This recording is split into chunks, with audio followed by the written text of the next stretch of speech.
زارون جیسے ہی اپنے ہاتھ میں شفق کی کچھ پرسنل ڈاکومنٹس تھماتا ہے تو سوچنے لگتا ہے کہ شفق پہلے تو ایسی بالکل نہیں تھی، آخر اسے کس نے اس حد تک پہنچا دیا ہے کہ شفق اب خود بھی مجھ سے علیحدگی چاہتی ہے اور مجھ سے علیحدگی کا تقاضا بھی کر چکی ہوتی ہے۔ زارون ابھی شفق کے بارے میں یہ سب سوچ ہی رہا ہوتا ہے کہ ماہم سیڑھیوں سے نیچے اترتے ہوئے یہ سب دیکھ کر پریشان اور حیران رہ جاتی ہے اور شفق کو زارون کے دل سے ہمیشہ کے لیے نکالنے کے لیے مزید پلاننگز اور مشن تیار کرنے لگتی ہے۔ ناظرین، دوسری طرف عذرا خاتون اپنی بیٹی زہرا سے یعنی زارون کی بہن سے گپ شپ کرنے لگتی ہیں اور اسے کہنے لگتی ہیں کہ ماہم مجھ سے نفرت کرتی ہے اور مجھے ڈراتی دھمکاتی ہے۔ یہ سنتے ہی زہرا اپنی ماں یعنی عذرا خاتون سے کہنے لگتی ہے ماہم کا نام کہ اگر ماہم آپ سے نفرت کرتی ہے تو اس گھر میں رہتی ہی کیوں ہے؟ یہ آپ کا گھر ہے، چاہے ماہم آپ سے نفرت کرے یا محبت کرے، آپ کو اس گھر میں تو رہنے ہی رہنا ہے۔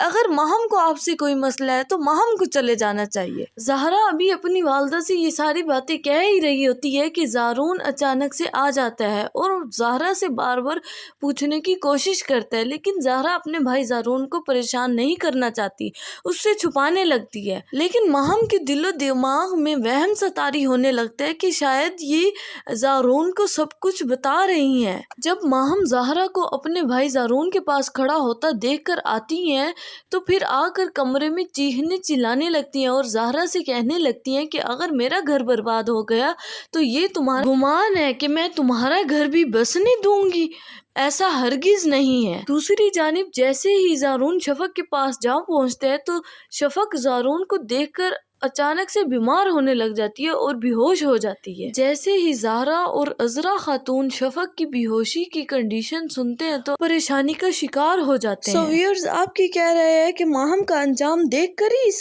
ڈرامے کا اینڈ کیا جائے گا؟ اپنی قیمتی رائے سے آگاہ کرنا مت بھولیے گا نیچے کمنٹ سیکشن میں۔